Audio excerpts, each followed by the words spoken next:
Hello, Changemaker, Welcome to the Innovation Room. a place for business leaders, Change agents and change champions. anyone who wants to know where digital transformation is taking us, A place that sparks ideas. and explores what's really possible with software and technology. Ready? Let's see what's happening.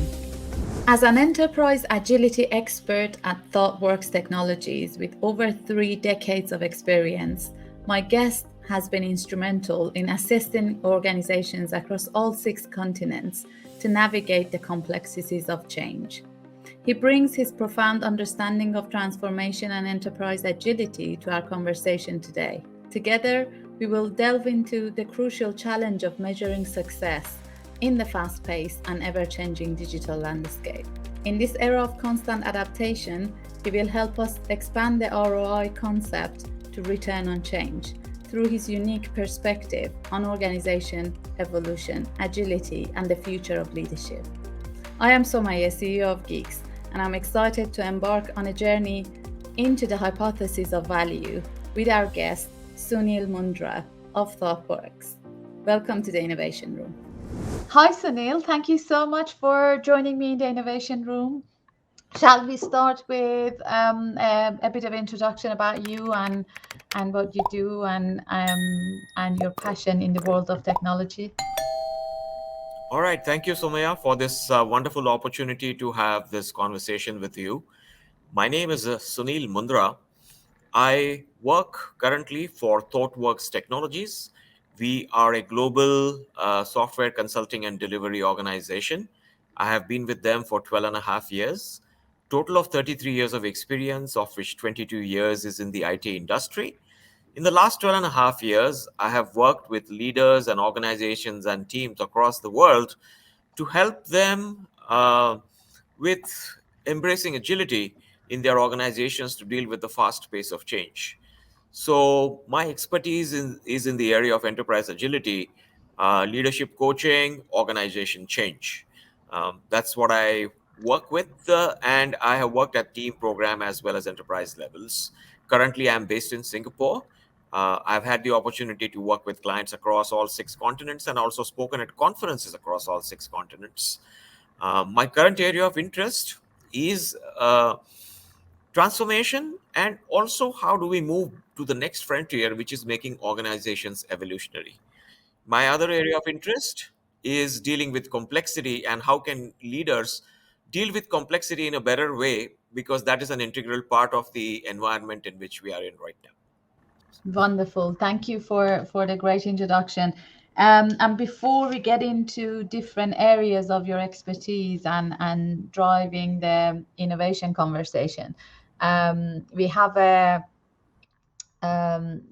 tradition in the Innovation Room to spark some ideas and some inspirations. We ask our guests to tell us who would they bring with themselves in the Innovation Room if they want to do some innovation. If you are going to do some innovation work, who would you bring? Dead or alive, fiction or real?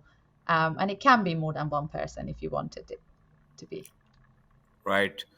So I think for me, innovation is not just about coming up with something which is new, but innovation to me is a change in thinking as well. So sparking new ideas or looking at something from a different perspective to me is also innovation. And there are 2 personalities which come to my mind, and thank you for giving me permission to bring in 2 people. The first one is Mr. Russell Ackoff, late Russell Ackoff. He passed on, I think, a decade ago, if I'm not wrong.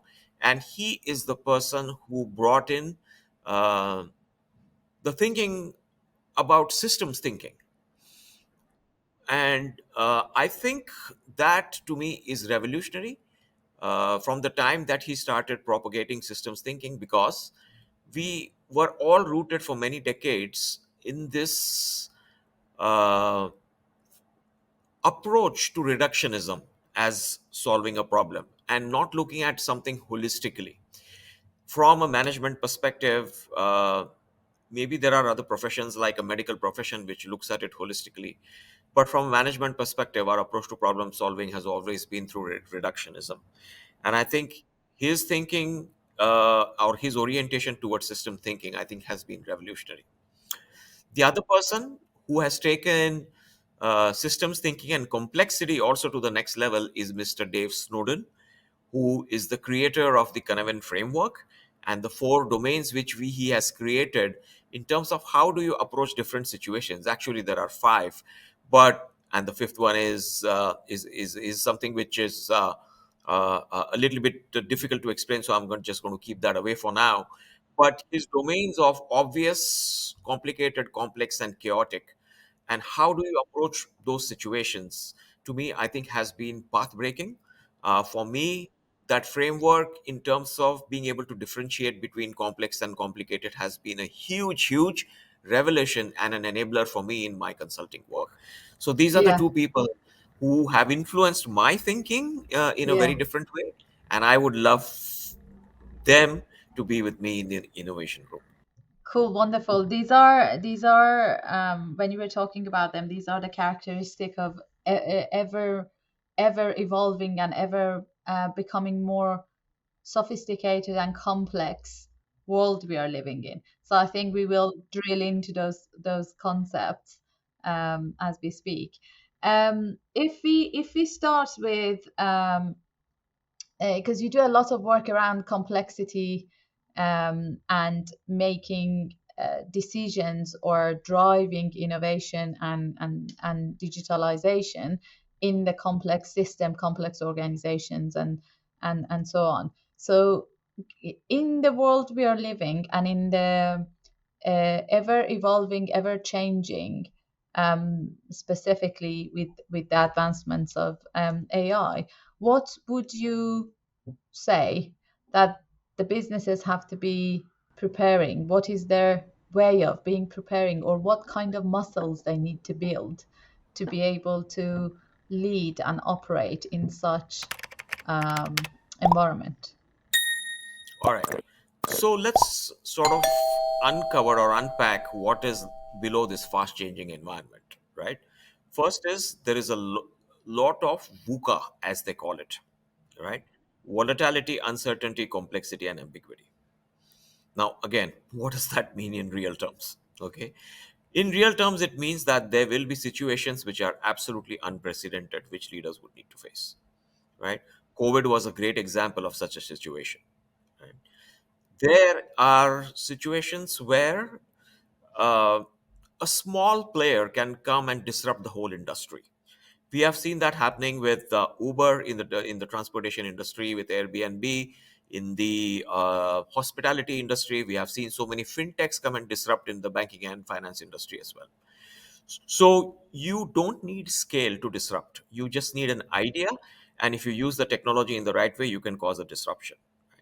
And the third is about speed.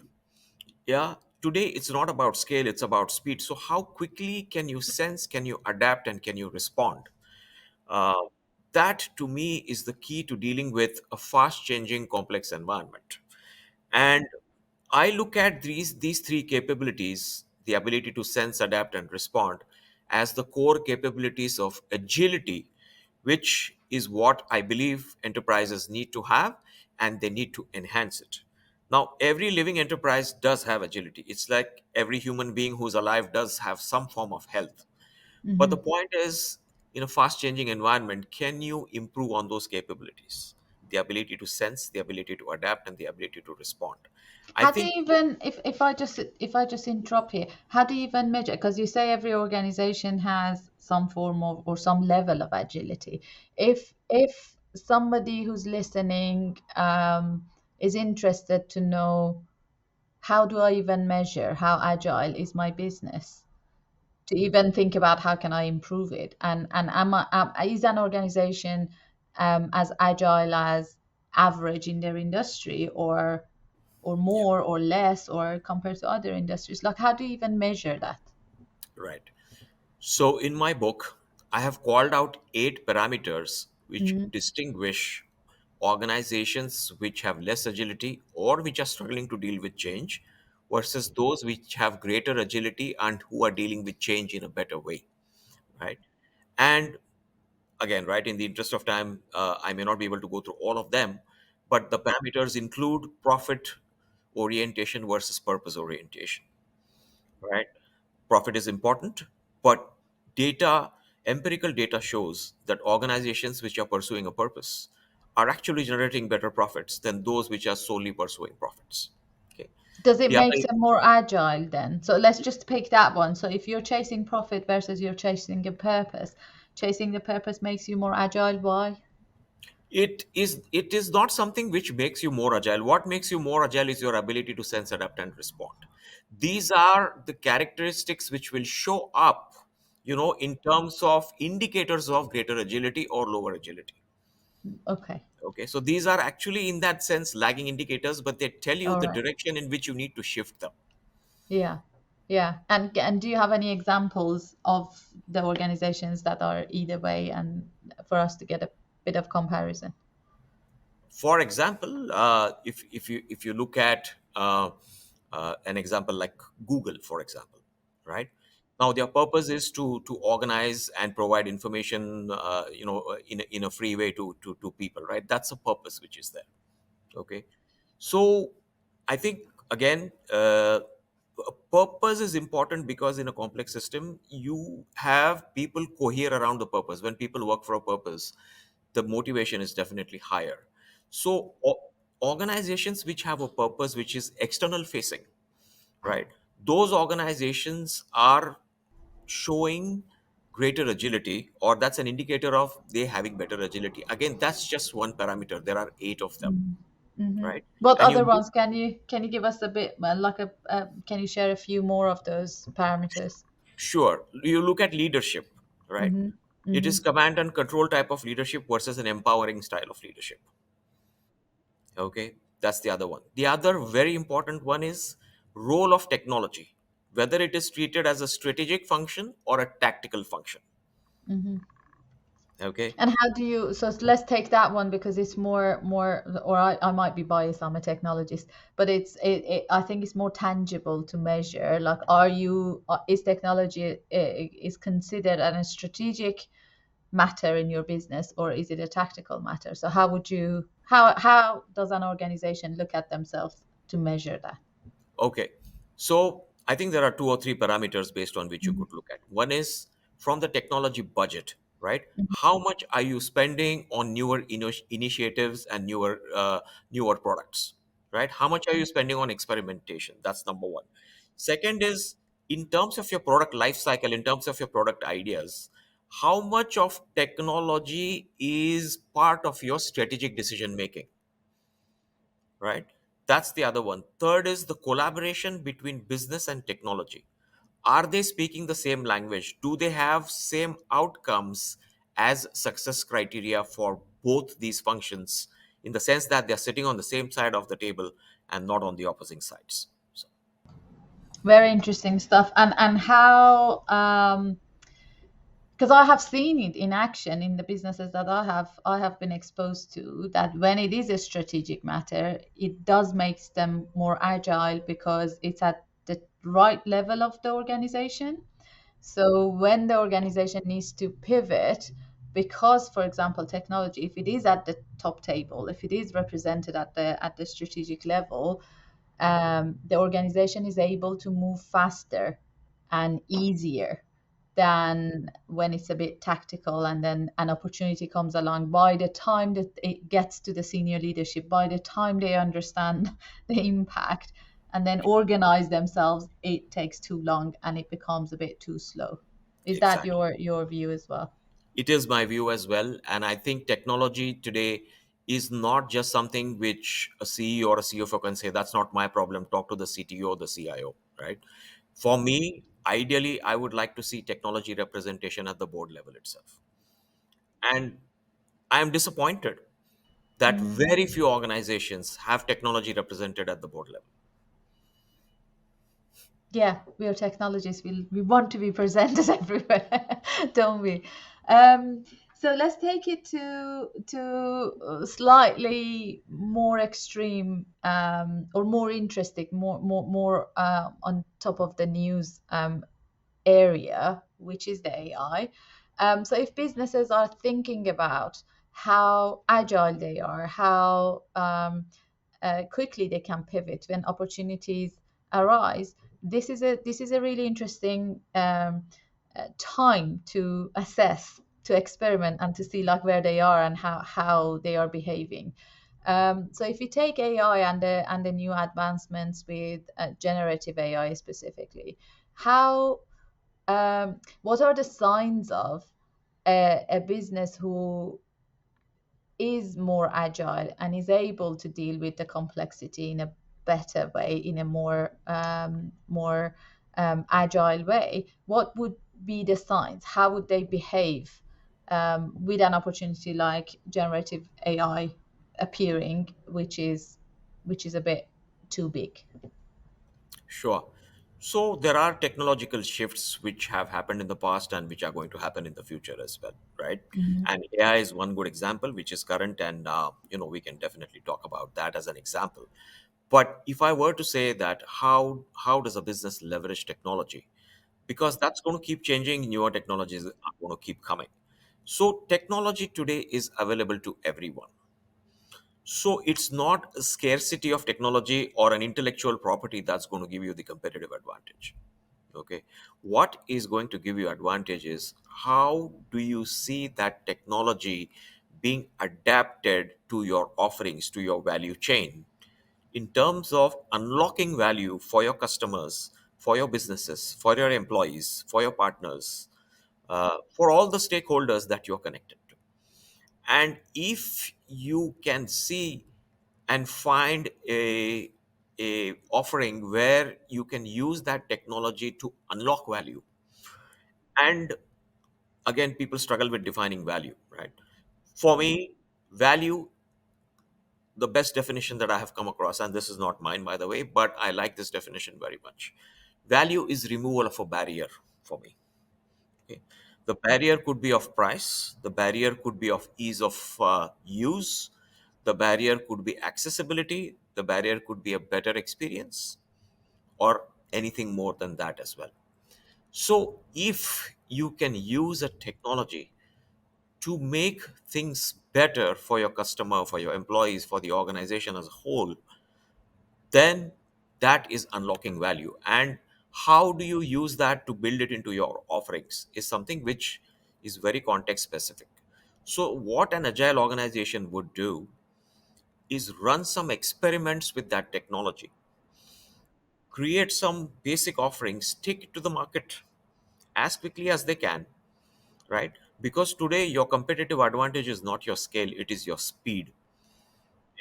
And speed matters. So if you can experiment quickly, double down on experiments which work, kill those experiments which do not, because you don't want to burn money on something that's not working, and take something to the market very quickly, involve your customers, all your stakeholders in co-creation, right?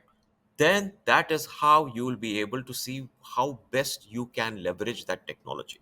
Of course, you need to watch out for what other people are doing as well, and that's the ability to sense which becomes important.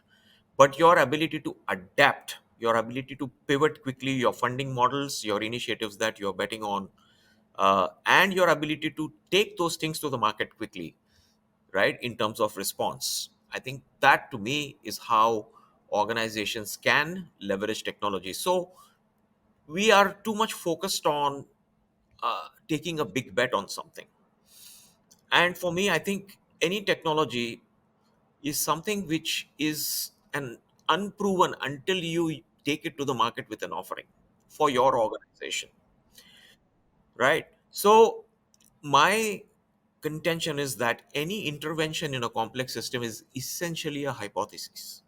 Mhm. There is no guarantee that your product offering is going to be successful. Yes, you can do all the consumer research, all of that bit, but the point is when the customer sees it, uses it, and gives you feedback, that's when you know whether there is value in the product for the customer or not. This is a very interesting view, because when we talk about technology, one of the areas um, that I am very interested and I talk about a lot is being able to keep investing in technology because of the nature of technology, because it's an ever changing, ever advancing area, and the speed at which it changes is a lot faster than other areas of the business.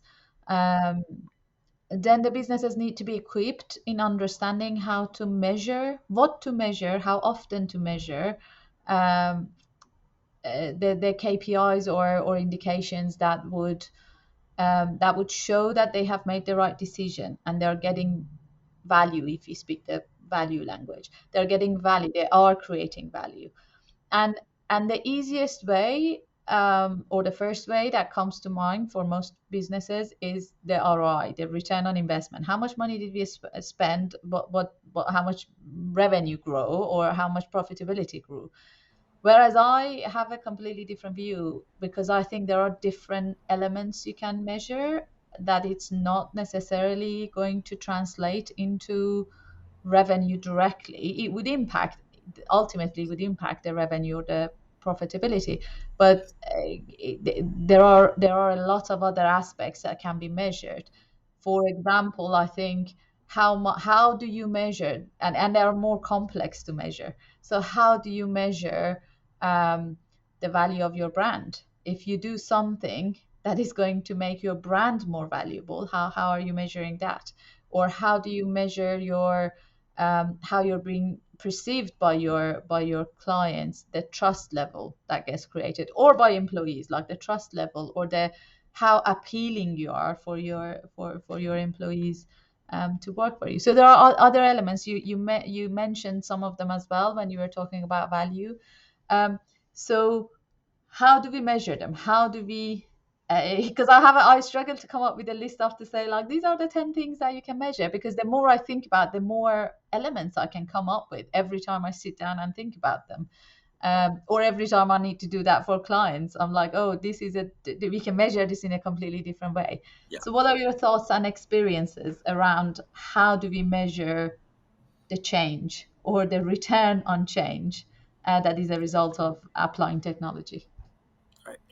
There are multiple dimensions to your question, Somayeh, right? So let Yeah. me try and Apologies. unravel one by one. No, no, It was no. a It's long it's question. no, no. It's a great question. It's a great question. I just hope that I'll be able to structure my thoughts and convey properly without missing an Okay. important aspect of that, right? So I think let me get to the first point. The first point is that there are some things you can measure for sure, and there are some things you cannot. Okay. Now I'll give you an example. In terms of a capability that you need to build to prevent something bad from happening, right? How do you measure the capability which has prevented something bad from happening? Okay. Let me take an example which perhaps all of us can relate to, right? Uh, People say that today's food is, contaminated with chemicals, and maybe that's one of the leading causes of cancer, etc. Let's say someone decides to eat organic food and blueberries and these exotic things which are supposed to prevent cancer. Okay. Now your food budget is going to go up because of that, right? Suppose you're spending 100 on food, now you might be spending 120. Okay. How do you measure the return on investment on that 20? Can you? A, you are only building capability. B, there is still no guarantee that you will prevent cancer, right? But you're doing your best to build a capability within the body to fight off something untoward which might happen. And that's the best that you can do. Can you measure the ROI on that? No. It's like insurance money. When you pay for insurance, you're actually happy that nothing happened, right? Right? So everything cannot be counted in terms of ROI. There are some capabilities which are there which really cannot be measured. Okay. Second point is, sure, you can measure some things financially. Okay. And for example, cost reduction can be measured, revenue can be measured, profit increase can be measured. All of those things which are financial numbers, they can definitely be measured. I would, in my view, those are benefits to the business. Those cannot be termed as value. For me, the Mhm. definition of value is only and only from the customer's perspective. Mhm. okay, or the end user or the employee or the stakeholder that you're addressing. Okay, it's not what the benefit you get for your business. So it's not that you should not measure what benefit you get. Obviously you need to measure that, otherwise your business won't survive, and you need to have targets for your benefits as well.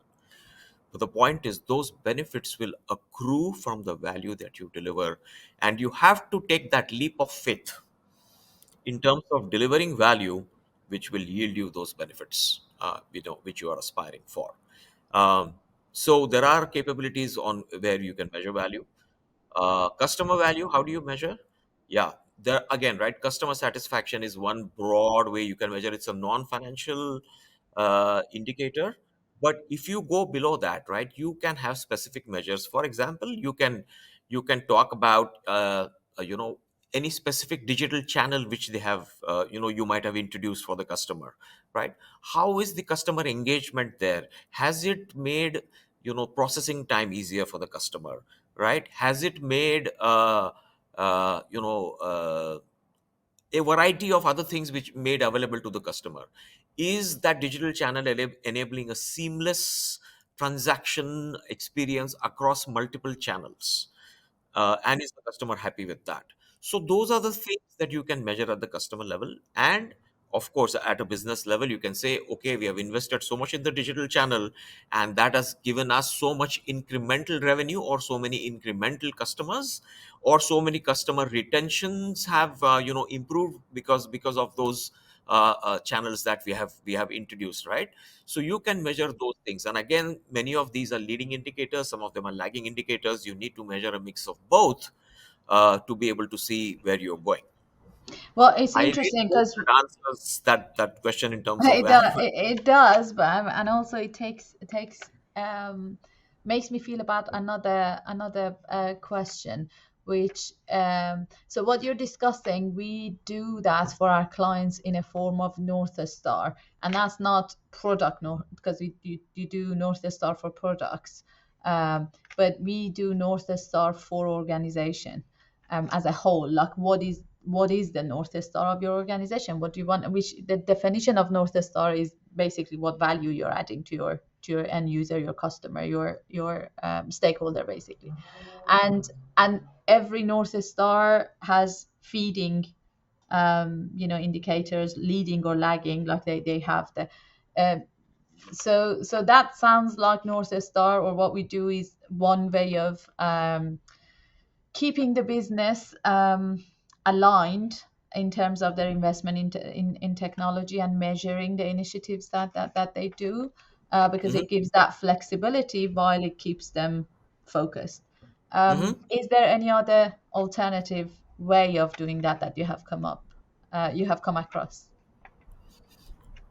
So, I mean, uh, to me, North Star is the value. There is no question about it. That's basically what you are trying to improve, adding value to your multiple stakeholders, which is there, which could includes your shareholders as well, by the way, right? Hmm. And your customers, of course. To me, customer, it starts from the customer, and then everybody else becomes important. Sure, there are people who say employee first, customer second, all of that. Let's not get into the debating all of that.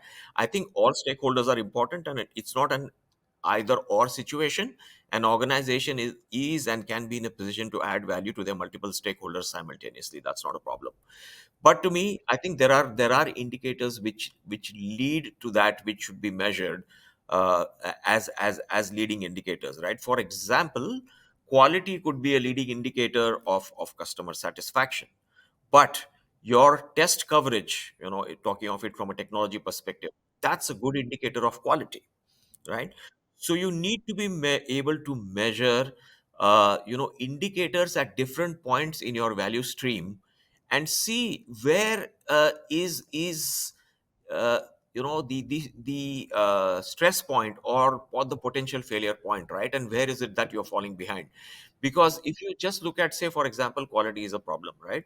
It could be any reason where your quality could be failing, and therefore it is important to measure along the way, to for you to know exactly where that intervention needs to be made.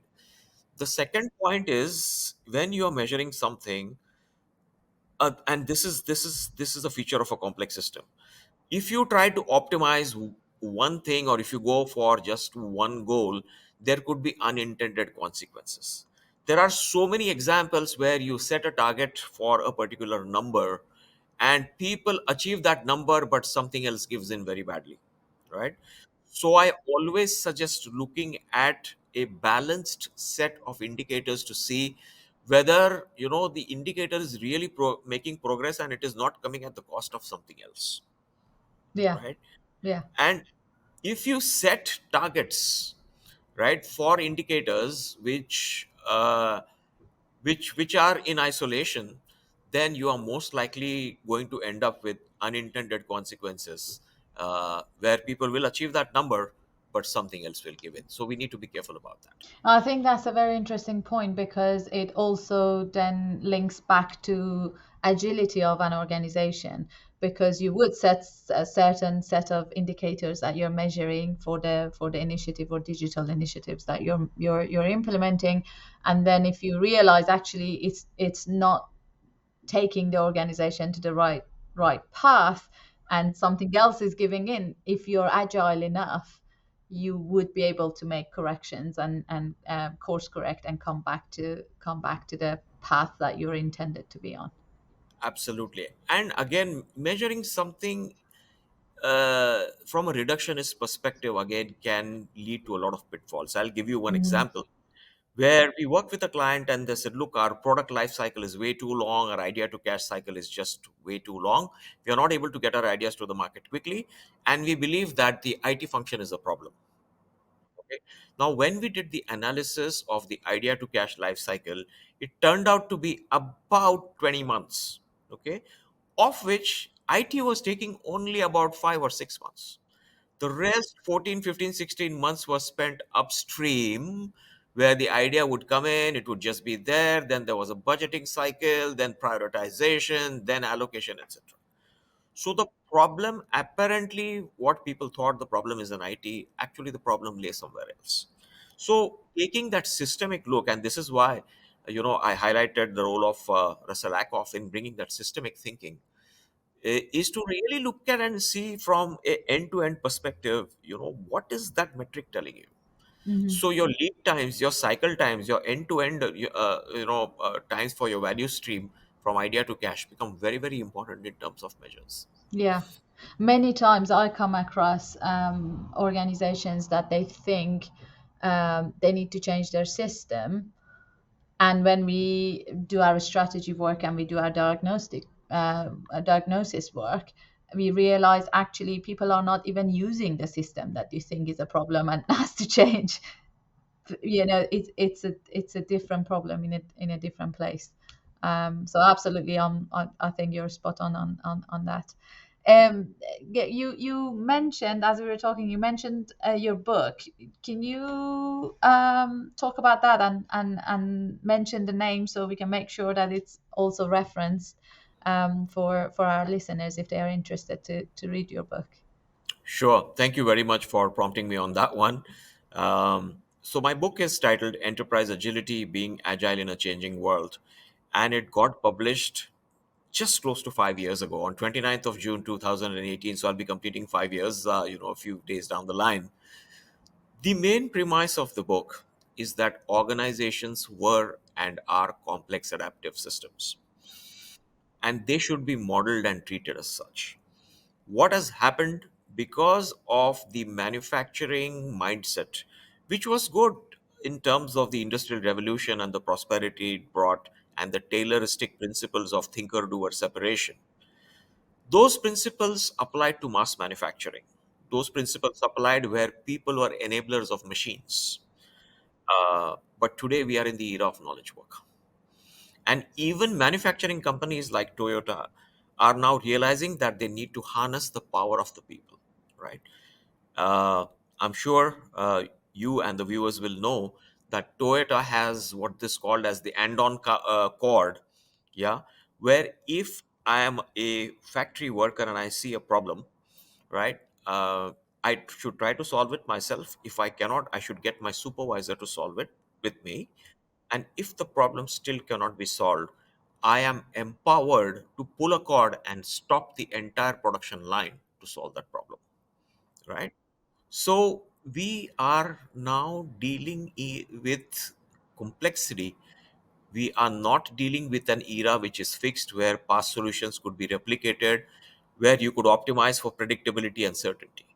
Now you need to optimize for value, you need to optimize for speed. And that requires that organizations be recognized as complex systems, which they always were. But we have ended up modeling them like closed-ended systems, like machines, with the silos, with the hierarchies, with optimizing for budgets and structures and things like that, rather than optimizing for value. Talks about the why, the what, and the how of enterprise agility. Cool. You published it in 2018, you said, so before pandemic and before AI. Is there any part of it that you would change? Uh, no, I think it just reinforces the points which I have brought out in my book, Yeah, yeah. right? That the ability of an organization to build those capabilities of sense, adapt, and respond are going to become even more critical going forward. Mm-hmm. Mm-hmm. Cool. So, I can keep talking about this. Is like fascinating. Change is a fascinating topic. Return on change is a whole different level of fascination. But is there any parting words of wisdom that you would want to share with our listeners about how to deal with the change, or how to measure the return on the change, or how to even define value? I know it's a big question, but anything that you would summarize for them? I think I would put customer at the center and work backward from there, always, right? That's the first thing that I would do. The second thing that I would do is make sure that the organization has uh, enabled its people to respond to change, to adapt to change very quickly. Of course, with guardrails. So define the why and the what for them, but give them the flexibility on the how with appropriate guardrails. Okay. And thirdly, model the behaviors as leaders that you want to see in other people, right? Uh, I think, to me, that's important. And I think leaders need to align on outcomes.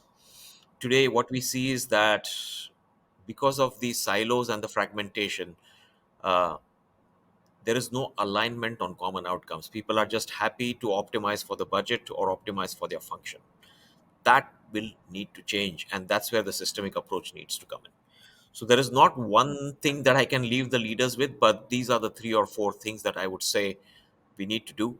And the last but not the least is build a culture of experimentation and trial and error, right?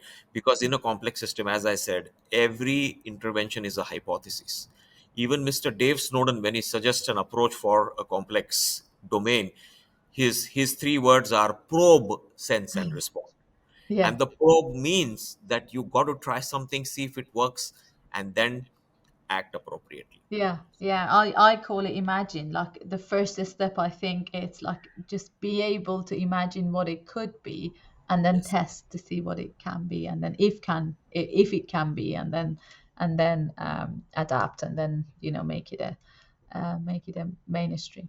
Well, thank you so much, Sunil. Wonderful to talk to you. And I think I find it fascinating that you wrote a book in 2018, and the principles are still applicable, regardless of what a different world we are living in. So wonderful to see that. And I'll make sure our listeners get also a link to your recent TEDx, because I thought that was really cool and really interesting, the butterfly effect. So Yes. thank you so much, and I hope to have you back on the Innovation Room again in the future, talking about the world that is changing so fast. Thank you very much for this very highly engaging conversation, Somayah. And uh, I hope that the listeners will be able to have some key takeaways from our discussion. So Perfect. Thank you. thank you very much. Thanks for joining us in the Innovation Room. We hope it sparks some ideas. Want to learn more about what we do? Maybe you could even be our next guest. And spark some ideas yourself. Find us at Geeks Limited. And join us again soon. because real change never stops.